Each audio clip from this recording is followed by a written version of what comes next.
Good morning friends. हम आज का न्यूज़ पेपर देख लेते हैं। That is 11th of November 2016। First article, ये मराकेश में यूनाइटेड नेशंस की कॉन्फ्रेंस चल रही है क्लाइमेट चेंज पे, COP22 उससे रिलेटेड है। तो इसका बैकग्राउंड अपन देखें तो 1992 में अर्थ समिट जो हुआ था रियो में, उसी की फॉरवर्ड में ये सारी चीज़ें हैं। United Nations framework on climate change, तो उसमें पहले क्या हुआ था कि क्योटो प्रोटोकॉल हुआ था, जिसमें कार्बन ट्रेडिंग एंड ऑल उन सब चीज़ें, वो सारी चीज़ें थी, कार्बन क्रेडिट की बातें थी, और कंट्रीज पे किस तरीके से वो अपने GHG के एमिशन पे रेस्ट्रिक्शंस लगाएंगे, वो सारी चीज़ें थी। अब उसी में आगे पेरिस में जो एग्रीमेंट हुआ था उसके इम्प्लीमेंटेशन से रिलेटेड ये मराकेश में जो कॉन्फ्रेंस चल रही है वो है COP22। तो इसमें मोरक्को में चल रहा है। तो बेसिक जो फोकस है इसमें वो है कि फाइनेंस और टेक्नोलॉजी ट्रांसफर। जो कंट्रीज हैं, डेवलप्ड कंट्रीज, उन्होंने पेरिस एग्रीमेंट में ये वादा किया है कि 2020 तक $100 बिलियन ये डेवलपिंग कंट्रीज को दिया जाएगा। इतना फाइनेंस ये डेवलप्ड कंट्रीज इकट्ठा करेंगी और डेवलपिंग कंट्रीज को देंगी। तो एक फोकस इस पे है COP22 का, जो अभी मराकेश में चल रहा है। सेकंड इसका टेक्नोलॉजी ट्रांसफर, तो इसकी भी इसमें बात की गई थी पेरिस एग्रीमेंट में। तो उसका इम्प्लीमेंटेशन और what will be the way forward, what kind of policy will be there in different countries जिन्होंने अपने अपने INDC फिक्स किए हैं। तो उससे रिलेटेड ये कॉन्फ्रेंस चल रही है COP22 की। अब इसमें बाकी चीज़ें क्या क्या है कि पेरिस एग्रीमेंट हुआ था, जिसपे नवंबर 4 को ये एग्रीमेंट हुआ था अभी लास्ट ईयर। इसमें पहले तक क्या था कि डिफरेंट कंट्रीज का अपने अपने व्यूज थे कि डिफरेंशिएटेड रेस्पॉन्सिबिलिटीज होनी चाहिए। क्यों? क्योंकि डेवलप्ड कंट्रीज ने ज़्यादा एमिशन किया है और डेवलपिंग कंट्रीज बहुत लेट इनमें डेवलपमेंट स्टार्ट हुआ है। तो इन्होंने GHG का एमिशन, कार्बन का एमिशन काफ़ी कम किया है। तो डेवलप्ड कंट्रीज की रेस्पॉन्सिबिलिटी मच मोर होनी चाहिए देन दोज कंट्रीज जो कि अभी डेवलपिंग फेज में है। तो डेवलप्ड कंट्रीज ने फर्स्ट इंडस्ट्रियल रेवोल्यूशन से ही ये सब चीज़ें स्टार्ट कर दी थी और हमारी कंट्रीज में काफ़ी लेट स्टार्ट हुआ है। तो ये सारी चीज़ें अभी ख़त्म हो गई हैं और अभी सबकी इक्वल रेस्पॉन्सिबिलिटी मानी गई है पेरिस एग्रीमेंट में। अभी तक इंडिया जो बात करता था डिफरेंशिएटेड रेस्पॉन्सिबिलिटी में, साथ ही पर कैपिटा की इंडिया बात करता था कि हमारा पर कैपिटा इनकम एमिशन बहुत कम है, जबकि USA और डेवलप्ड कंट्रीज, यूरोपियन कंट्रीज, इनका पर कैपिटा इनकम देखा जाए, पर कैपिटा एमिशन देखा जाए तो बहुत ज़्यादा है। तो इसलिए इसको पर कैपिटा बेसिस पे देखा जाए, ना कि टोटल बेसिस पे, क्योंकि हमारी पॉपुलेशन ही बहुत ज़्यादा है तो टोटल हमारा ज़्यादा होना ही है। तो वो सब चीज़ें खत्म हो गई हैं और नया स्टार्ट हुआ है कि इक्वली INDC अपने अपने हिसाब से लोगों ने घोषित किया है। INDC is intended nationally determined contribution. तो ये कंट्रीज ने खुद अपने हिसाब से घोषित किया है, इसमें कोई जोर जबरदस्ती नहीं है। और सब कंट्रीज ने, किसी ने 2025 तक कर्व करना है, किसी का 2020 या 2030 तक के किसी ने वादा किया है। तो उस टाइप से सबने अपने अपने हिसाब से डिसाइड किए हैं। फिर और पेरिस एग्रीमेंट के हम गोल्स देखें तो इसमें 196 कंट्रीज ने पार्टिसिपेट किया था और 2020 तक 55 कंट्रीज 55% ग्लोबल एमिशन वाली ये इसको रेटिफाई कर देंगी, तो ये फोर्स में आ जाएगा। इस तरीके की चीज़ें थी, तो ये अभी फोर्स में आ चुका है। 55 कंट्रीज साइन कर चुकी हैं, that is holding 55% emission. 196 countries इसमें है। फिर इसमें गोल रखा गया कि 2 डिग्री सेंटीग्रेड हम टेम्परेचर को रोक देंगे। आई मीन टू से कि एवरेज इतना टेम्परेचर बढ़ेगा, इससे ज़्यादा हम नहीं बढ़ने देंगे। और इवन कि we will pursue efforts to limit the temperature, कि इसकी लिमिट्स 1.5 डिग्री तक ही बढ़े, इसमें भी हम रोकने की कोशिश करेंगे। नेक्स्ट कि क्लाइमेट न्यूट्रलिटी 2050 तक हम लेके आएंगे। So what is climate neutrality? Climate neutrality का मतलब होता है कि जितना हम एमिट कर रहे हैं उतना ही सिंक हमारे पास अवेलेबल है। मीन्स कि टोटल जीरो एमिशन हो गया, जितना एमिट किया उतना ही सिंक अवेलेबल है। तो पेड़ों ने उस कार्बन डाइऑक्साइड को यूटिलाइज कर लिया, यूज में ले लिया, तो zero emission, no positive, no negative. तो इस टाइप का हम 2050 तक अचीव कर लेंगे, ऐसा गोल रखा गया है। नेक्स्ट, इसमें क्लीन टेक्नोलॉजीज को यूज में लेने के लिए डिफरेंट डिफरेंट एग्रीमेंट्स को स्पीड अप किया जाएगा, इंटरनेशनल टेक्नोलॉजी ट्रांसफर को स्पीड अप किया जाएगा, वो सारी बातें भी हुई थी। नेक्स्ट इसमें कि क्लाइमेट चेंज, ये फॉर द फर्स्ट टाइम ऐसा हुआ है कि ये एग्रीमेंट डिफाइन करता है लॉस और डैमेज को, इन टर्म्स को ये डिफाइन करता है। उससे पहले तक ये इस तरीके की टर्म्स यूज में नहीं लेता था, लायबिलिटी, कंपनसेशन, ऐसी चीजें यूज में लेता था। तो अभी लॉस और डैमेज जैसी स्ट्रिक्ट टर्म्स जब यूज में ली जाएंगी तो कंट्रीज पे ज्यादा इफेक्टिव होगा ये। नेक्स्ट कि 5 इयर्स के एम्बिशन डिफरेंट डिफरेंट कंट्रीज के, they will revise their emission reduction targets and measures every 5 year में, वो अपनी अपनी कंट्रीज के रिडक्शन टारगेट्स को रिवाइज करेंगे। तो ये सारे पेरिस क्लाइमेट एग्रीमेंट के बिंदु हैं जिन पे बातें की थी और जिन पे एग्रीमेंट हुआ है। तो अब इस आर्टिकल में क्या क्या चीजें हैं कि आर्टिकल में फर्स्ट तो फोकस इसका फाइनेंस और टेक्नोलॉजी ट्रांसफर पे है। नेक्स्ट की इक्वली हमने INDC हमने अपने अपने डिफाइन कर लिए हैं। अब डिस्ट्रीब्यूशन चीजों का उसी हिसाब से है कि आपकी रिस्पॉन्सिबिलिटी इतनी है जितना आपने एक्सेप्ट किया है। रिस्पॉन्सिबिलिटी भले ही किसी की कितनी भी रही हो, लेकिन आपने जो वादा किया है वो आप कंप्लीट करोगे। दूसरा, जो डेवलप्ड कंट्रीज हैं वो टेक्नोलॉजी ट्रांसफर करेंगी और फाइनेंस प्रोवाइड करवाएंगी। फिर गोल्स हमने अभी बात कर ली कि GHG को कर्व करना है, 2 डिग्री सेंटीग्रेड तक रोकना है।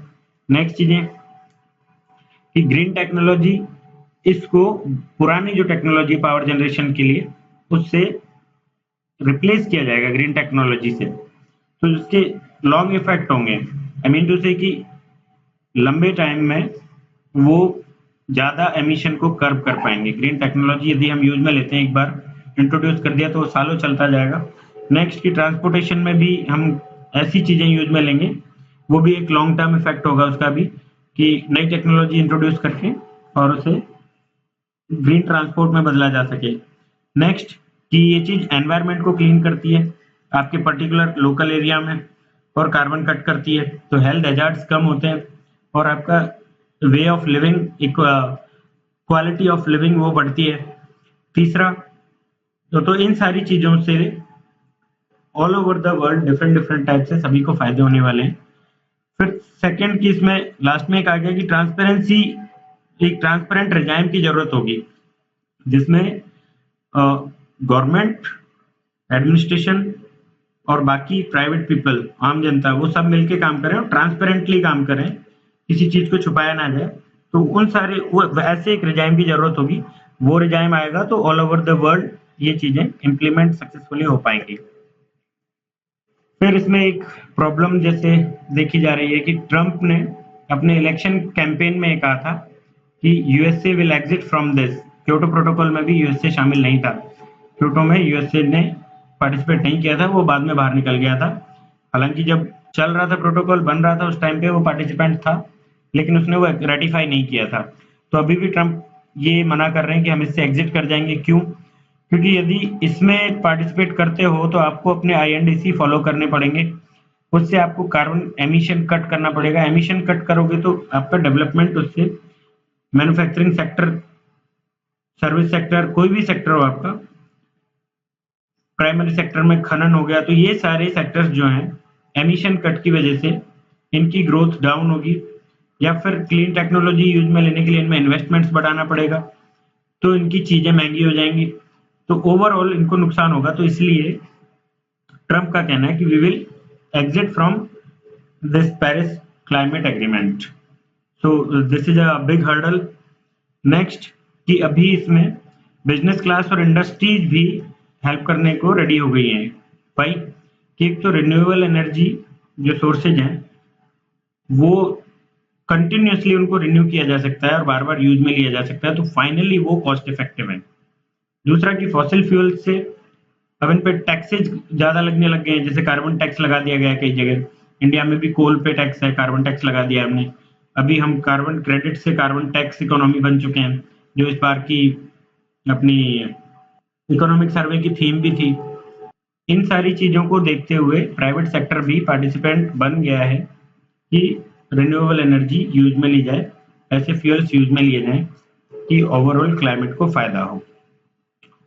तो फिर नेक्स्ट आर्टिकल देखते हैं। ये थेरेसा मे की विजिट इससे रिलेटेड है, इसमें क्या क्या आउटकम्स निकले हैं तो हम देखते हैं। थेरेसा मे आई हैं, कुछ खास हुआ नहीं है, सिर्फ 2 MOU साइन हुए हैं, बाकी कुछ नहीं हुआ है।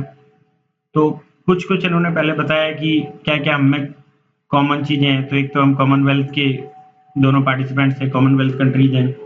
दूसरा डेमोक्रेसी, दोनों कंट्रीज में डेमोक्रेसी है, हमारी वैल्यूज डेमोक्रेटिक है। तीसरा टेररिस्ट पे जो ग्लोबल व्यू है वो हमारे सेम है। तो उस टाइप की चीजें हैं। नेक्स्ट कि हमारा डायस्पोरा जो है उसने हमारी टाइज को काफी, बॉन्ड्स को मजबूत किया है, काफी आगे बढ़ाया है। फिर कि इन्वेस्टमेंट जो है, इंडिया का इन्वेस्टमेंट यूके में ओवरऑल 3rd नंबर पे है, और इंडिया में यूके का इन्वेस्टमेंट G20 कंट्रीज में टॉप पे है। तो इस टाइप से हमारी टाइज काफी अच्छी हैं। नेक्स्ट कि ब्रेग्जिट में अब फिर ये चीजें इन्होंने अच्छी बताई।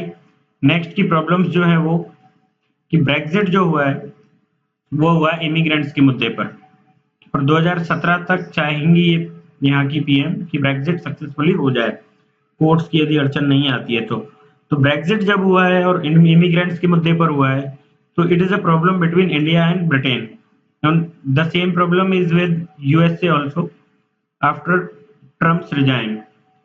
तो ये जो प्रॉब्लम है उसको किस तरीके से टैकल किया जाएगा। नेक्स्ट कि इंडिया और यूके की जो टाइज हैं बढ़ रही हैं, उससे FTA हम करना चाहते हैं।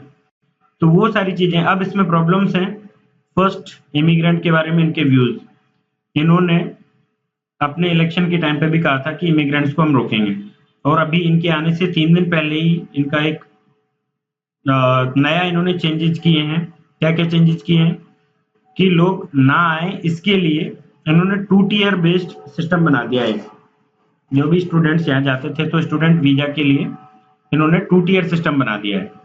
तो वो बेस्ड होगा क्वालिटी ऑफ कोर्सेज पे, उसी हिसाब से वो 1 टियर या 2 टियर होगा क्वालिटी के हिसाब से। तो ये और मुश्किल हो जाएगा लोगों के लिए वहां जाना, ये अभी 3 दिन पहले इन्होंने घोषणा की है। दूसरा, वर्क वीजा जो है उस पे भी इन्होंने उसको भी टफ बना दिया है।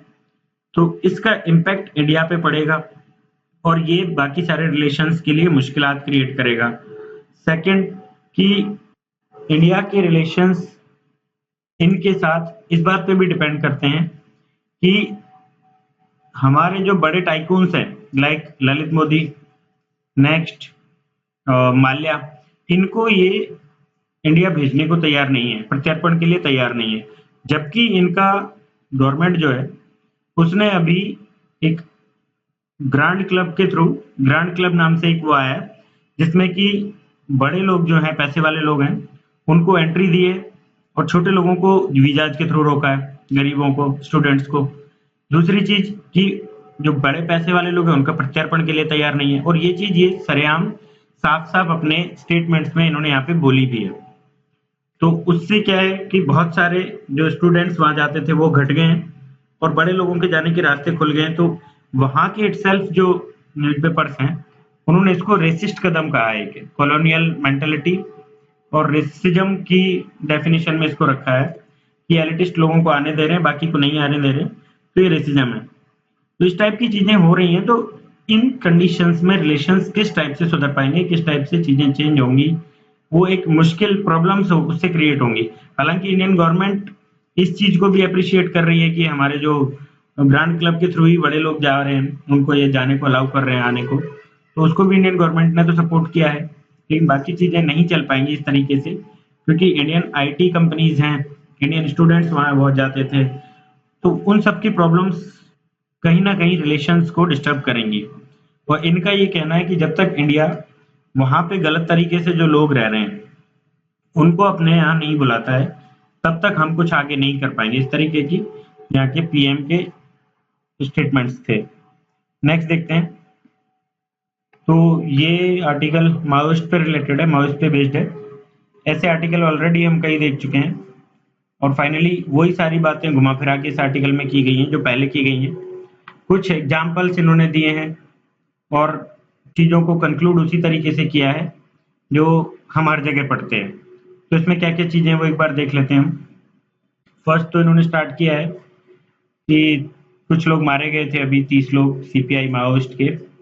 तो आंध्र प्रदेश और उड़ीसा दोनों की, आंध्र प्रदेश की ग्रे हाउंड से उन्होंने, और उड़ीसा की स्पेशल ऑपरेशन ग्रुप है, इन दोनों ने मिलकर एक ऑपरेशन किया था मलकानगिरी में। उसमें सीपीआई एम के 30 लोग मारे गए थे। और फिर कुछ लोगों ने इस चीज को एक यूफोरिया काइंड बना दिया लोगों के माइंड पे चढ़ाने के लिए कि ये एंड ऑफ नक्सलिज्म है, ये नक्सलाइट मूवमेंट को खत्म करने के रास्ते पे हम निकल गए हैं। तो इसको ये कह रहे हैं कि इतनी जल्दी हमें खुश होने की जरूरत नहीं है, ऐसा नहीं है, ये बस एक यूफोरिया की सिचुएशन लोग क्रिएट कर रहे हैं। अदरवाइज तो ऐसा पहले भी हुआ है कि इनके कुछ लोग मारे गए, इनके कैडेट्स मारे गए हैं और ये दोबारा उठ खड़े हुए हैं। तो इस टाइप इसी को इन्होंने पूरा इन द एंड आर्टिकल में कंक्लूड किया है कुछ एग्जांपल्स के साथ कि कहाँ कहाँ क्या क्या हुआ और उसके बाद फिर से कैसे उठे। तो स्टार्टिंग इन्होंने किया कि इनको जो पुराने नेता थे जैसे कि मजूमदार है या संतोष राणा, कानू सान्याल कानू सान्याल, तो इन सभी का जो टाइम था, इस टाइम पे ये एक जुड़े हुए थे, इकट्ठा एक संगठन था इनका। इनके जाने के बाद माओइस्ट अलग अलग हो गए, छोटे छोटे ग्रुप्स में टूट गए। तो अभी इनकी जो आइडियोलॉजीज हैं, इनके नीड्स हैं, इनके जो प्रोग्राम्स हैं, इनके सारे डिफरेंट डिफरेंट तरीके से ये ऑपरेट करते हैं। अलग अलग जगह जाके इनके रिएक्शंस अलग अलग तरह के होते हैं। और उन सभी के टाइम पे भी हमने कई सारे ऑपरेशंस चलाए थे, जैसे ऑपरेशन ग्रीन हंट। तो जब ये एकत्रित थे उस टाइम पे ये प्रोग्राम्स चलाए थे हमने, और काफी हद तक इनको कंट्रोल भी किया था। बीच में ये साइलेंट भी रहा है, लेकिन उसके बाद धीरे धीरे फिर बढ़ने लग गया और लगभग 180 जिलों तक पहुंच गया था, जो कि रेड कॉरिडोर है जिसको हम नाम देते थे, पशुपति से और बालाजी तक जो था। ये रेड कॉरिडोर इन सारे ऑपरेशंस के बावजूद जन्मा था और 180 डिस्ट्रिक्ट तक पहुंच गया था, जो कि सिर्फ वेस्ट बंगाल से ये मूवमेंट स्टार्ट हुआ था और कई सारे ऑपरेशन चला के उसको दबा दिया गया। लेकिन बाद में दोबारा उठ खड़े हुए, सीपीआई माओइस्ट बना, सीपीआई लेनिन और मार्क्स और लेनिन बना, सीपीआई मार्क्स। तो इस टाइप से बहुत सारे इनके ग्रुप्स बने। 2004 में दोबारा जुड़ गए और फिर ये रेड कॉरिडोर पूरा इन्होंने बनाया। तो अभी सिर्फ एक ये हो जाने से, 30 लोग मारे जाने से इनके, हम ये सोचने लग जाएं कि ठीक है माओइस्ट खत्म होने लग गए हैं और इनका ये एरा खत्म हो जाएगा, तो that is a wrong thinking. इस टाइप से ये कह रहे हैं इसमें। आगे फिर ये कह रहे हैं कि छत्तीसगढ़ दंतेवाड़ा, इसमें बार बार हम देख रहे हैं कि जैसे कई पहले 76 सीआरपीएफ के जवानों को मार दिया था और इन्होंने बड़े जो सोफिस्टिकेटेड हथियार यूज में लिए हैं, तो ये इनके पास पहले नहीं हुआ करते थे। जैसे कि इन्होंने क्या यूज में लिया है, आईईडी इन्होंने यूज में लिया था। ये होता है इम्प्रोवाइज्ड एक्सप्लोजिव डिवाइस। तो इस टाइप के एक्सप्लोजिव्स इन्होंने यूज में लिए जो कि काफी सोफिस्टिकेटेड है। नेक्स्ट की इनकी अपनी खुद की फैक्ट्रीज इन्होंने डेवलप कर ली हैं स्मॉल आर्म्स बनाने की।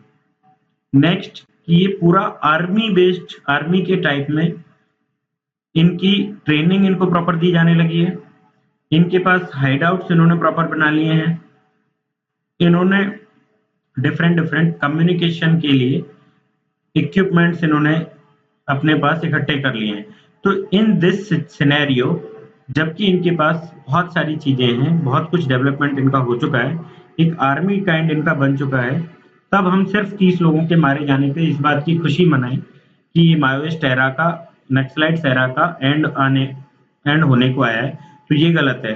जबकि उस टाइम पे जब ये इनके बड़े लीडर्स थे, उन लीडर्स के टाइम पे इनके पास ज्यादा कुछ हथियार नहीं थे, ज्यादा कुछ रिसोर्सेज नहीं थे। उस टाइम पे ऑपरेशन चला के हमने इसको खत्म करने की कोशिश की थी और ये फिर से जाग गया। तो सिर्फ 30 लोगों के मारे जाने से हम ये खुशी मनाने लगे, that is not a good thing. इस टाइप से इन्होंने आर्टिकल को कंक्लूड किया है। नेक्स्ट आर्टिकल देखते हैं। ये श्रीलंका के पीएम उनके इंटरव्यू से उठाया है, उनका इंटरव्यू है इनफैक्ट। तो इसमें कुछ खास बातें हैं नहीं, बस एक दो चीजें इनसे बात हुई है। एक तो कि इंडिया का इनके साथ जो एग्रीमेंट होना है, ट्रेड एग्रीमेंट, तो उसके लिए कि क्या कर रहे हैं आप, और आपका क्या ईटीसीए के लिए, इसको साइन करने के लिए आपका क्या आगे आपका क्या प्रोसेस होगा, कितनी जल्दी इसको करेंगे। तो उसका कहना है कि ये ठीक है, पुराना है, काफी दिन से चल रहा है, हम कोशिश कर रहे हैं और इसको जल्दी हम करेंगे। 10-15 साल से हम एक फ्रेश एग्रीमेंट बनाने की कोशिश कर रहे हैं, एफटीए करने की कोशिश कर रहे हैं। ऑलरेडी हमारा है, लेकिन एक फ्रेश की बात हम कर रहे हैं, तो इसको हम जल्दी करेंगे। दूसरा, चाइना से इनसे क्वेश्चन पूछा गया था कि चाइना से पुरानी जो राजपक्षे गवर्नमेंट थी उनके साथ अच्छे रिलेशंस थे, उन्होंने पोर्ट सिटी बनाने की बात की थी और आपने उसको आते ही तो कैंसिल किया था और फिर से दोबारा उसे चालू कर दिया। तो उस पर क्वेश्चन पूछा है, तो उन्होंने कहा कि हमने उसमें एग्रीमेंट में काफ़ी चेंजेस किए हैं according to our constitution, according to our requirements. तो हम चाइना से रिलेशंस हमारे खराब होंगे ऐसा नहीं है, चाइना से रिलेशंस अच्छे रहेंगे, लेकिन हमारी शर्तों के हिसाब से काम चलेगा। नेक्स्ट आर्टिकल, ये अगेन 500,000 नोट जो बंद किए गए उससे रिलेटेड है। ये पूरा आर्टिकल हम पहले देख चुके हैं इन वन और अनदर वे, बस इसमें जो पॉइंट्स दिए गए हैं वो सारे पॉइंट्स भी हम ऑलरेडी देख चुके हैं। मैं एक बार फिर बता देता हूँ कि 500 और 1000 के नोट, इनसे जो बिस्तर में लोगों ने पैसा छुपा रखा था या ऐसे कहीं और इकट्ठा कर रखा था black money in form of currency, उसको कर्व करने में जरूर मदद मिलेगी, वो टैक्स रडार में आएंगे। लेकिन बाकी फॉर्म्स में जो पैसा जमा है लाइक गोल्ड और लैंड और कोई अदर मीन्स, उनमें यदि पैसा किसी ने ब्लैक मनी इकट्ठी कर रखी है तो उसको खत्म करने में इसका कोई योगदान नहीं होगा। दूसरा कि ये कह रहे हैं कि आगे जो ब्लैक मनी जनरेट होगी उस ब्लैक मनी में, जैसे 2000 का नोट भी है, तो और जो ब्लैक मनी जनरेट होगी उसे रोकने में भी इसका कोई योगदान नहीं होगा। तो इस तरह की बातें इन्होंने की हैं जो हम ऑलरेडी बातें कर चुके हैं। नेक्स्ट आर्टिकल देखते हैं। ये पंजाब ने लॉ बनाया कि हम हरियाणा के साथ शेयर नहीं करेंगे, हरियाणा और राजस्थान के साथ शेयरिंग था वाटर, ब्यास का और रावी का। तो इसके लिए इनका जो लॉ था इसको सुप्रीम कोर्ट ने इलीगल कहा है। तो इससे क्वेश्चन जो है वो मिक्स से क्वेश्चन बन सकता है, इससे प्लस कावेरी जो चल रहा था ऑलरेडी, कावेरी और पंजाब वाला मुद्दा। तो हमारा क्वेश्चन जो बनेगा वो ऐसे कोई क्वेश्चन डायरेक्ट पूछा जाए ऐसा मुझे नहीं लगता कि इसके बारे में कोई इन्फॉर्मेशन पूछी जाए। सेकंड पेपर में पॉलिटी हमारे सिलेबस में है, तो ये कॉन्स्टिट्यूशन में ट्रिब्यूनल्स बनाने का कॉन्स्टिट्यूशन में लिखा गया है कि रिवर ट्रिब्यूनल्स बनाए जाएंगे और उनके थ्रू इन विवादों को सॉल्व किया जाएगा। लेकिन फिर भी स्टेट और सेंटर इसमें दोनों ही इंटरफेयर करते हैं। सेंटर ने जैसे अभी थोड़े दिन पहले कावेरी विवाद में कहा था कि सुप्रीम कोर्ट के जुरिस्डिक्शन में नहीं है, ये ट्रिब्यूनल्स ही इस पे काम करेंगे और ट्रिब्यूनल का जो डिसीजन है वो फाइनल होगा। और अभी इधर पंजाब के लॉ को सुप्रीम कोर्ट ने इनवैलिड ठहरा दिया। तो ये एक जो फाइट है सेंटर और स्टेट प्लस लेजिस्लेटिव और judiciary in field of this water disputes, तो ये कुछ पॉलिटी में सेकंड पेपर में इस टाइप का कोई क्वेश्चन बन सकता है। तो इसको एक बार फुटर पॉइंट की तरह वो देख लेंगे एक बार। नेक्स्ट, इसमें एक ये दिया गया है कि हवाला कारोबारी जो है और बुलियन ट्रेडर्स, ये IT information income tax department की चपेट में आ रहे हैं धीरे धीरे करके। तो उससे रिलेटेड है। तो ये आईटी डिपार्टमेंट जब इन पे रेड करेगा या कुछ करेगा तो ब्लैक मनी कर्व होगी, ब्लैक मनी बाहर निकल के आएगी। तो दिस इज गुड स्टेप जो कि अभी लिया गया है। तो उससे आईटी इनकम टैक्स डिपार्टमेंट जितना इनको पकड़ पाए। हवाला क्या होता है हम सब जानते हैं, एक जगह से मनी को दूसरी जगह सेंड करने का तरीका है इलीगल, कि आप यहाँ पैसे जमा कराइए, दूसरी जगह पैसे ले लीजिए, इन फॉर्म ऑफ रुपी ले सकते हैं या फिर दूसरी कंट्री में डॉलर या वहाँ की जो भी करेंसी है उस फॉर्म में आप ले सकते हैं। तो ये ट्रेडर्स होते हैं, अपनी शॉप्स खोल के बैठे रहते हैं, इनका आपस में कॉन्टैक्ट होता है। जैसे यूएसए में कोई हवाला वाला है या इंडिया में, तो यहाँ हम पैसे देंगे और यूएसए में दूसरा जिसको लेने हैं आपका अलाई, उसको यूएसए में डॉलर की फॉर्म में पैसा मिल जाएगा। सो दैट इज हवाला। तो इनकम टैक्स डिपार्टमेंट इन पे जाके सिकंजा कस रहा है और ब्लैक मनी कर्व होगी, so that will be good. Next article, ये भी अगेन उससे रिलेटेड ही है सारी चीजें, कि अपोजिशन को क्रश करने के लिए स्टेप लिया गया है। हाउ कि ब्लैक मनी, ये जैसे यूपी में इलेक्शन होने वाला है, तो इलेक्शन में हर साल हम देखते हैं हर बार कि कैश को यूज में लिया जाता है, कैश फ्लो बहुत होता है, हजारों करोड़ में पकड़े जाते हैं। तो ये कैश कहाँ से आता है? ये ब्लैक मनी होता है। इलेक्शन में वोट्स खरीदने के लिए कैश यूज में लिया जाता है।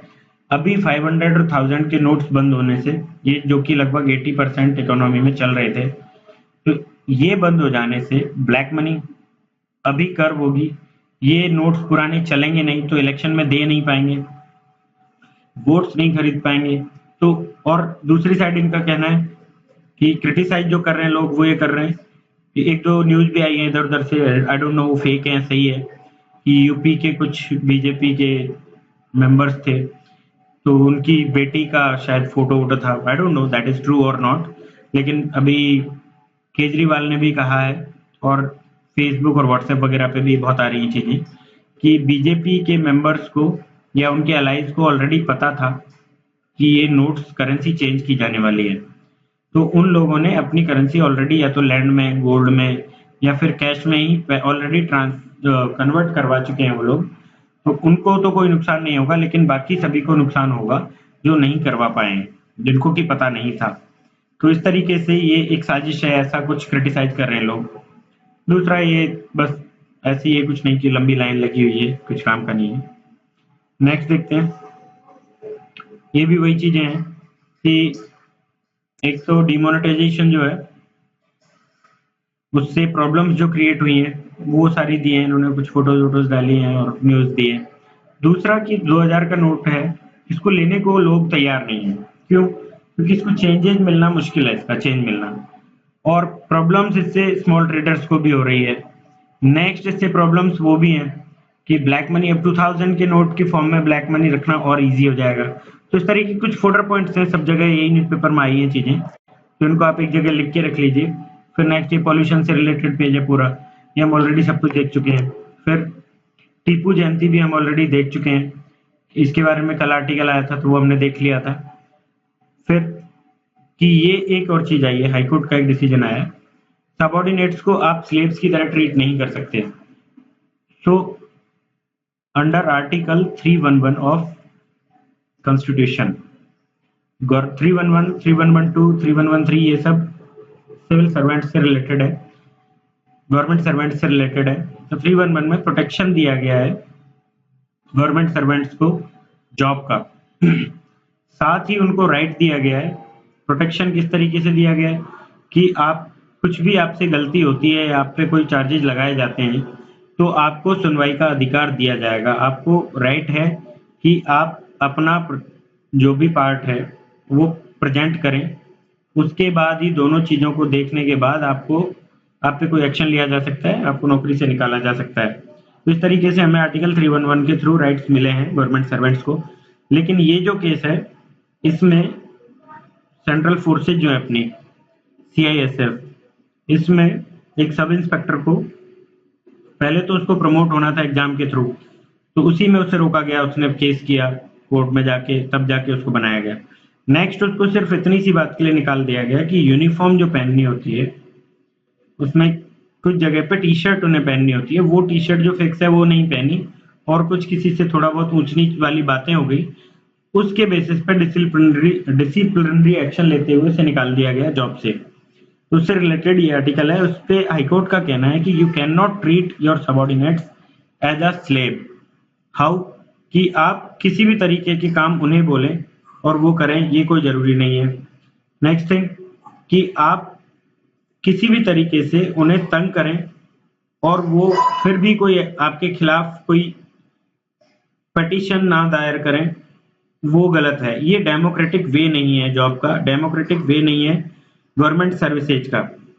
हायर क्लास के जो सर्विस ऑफिसर्स हैं, they should be democratic, they should treat their subordinates in democratic way. How? कि उनकी बातें सुने, डिसीजन मेकिंग में उनका पार्टिसिपेशन हो, उनके लिए या उनके खिलाफ कोई भी डिसीजन होने वाले हैं। तो डेमोक्रेसी में क्या होता है, सुनवाई का अधिकार है आपको, डेमोक्रेसी में आपको राइट मिलता है, जैसे वोटिंग के राइट्स हमको मिलते हैं, राइट टू फ्रीडम हमें मिलता है, बहुत सारे फंडामेंटल राइट्स हमें मिलते हैं। So these higher class officers they should also behave in democratic manner, they should not treat their subordinates like slaves। इस तरीके का डिसीजन आया है और उनको सेंट्रल गवर्नमेंट को हाईकोर्ट ने ऑर्डर्स दिए हैं कि उनको बहाल किया जाए नौकरी पे। नेक्स्ट देखते हैं,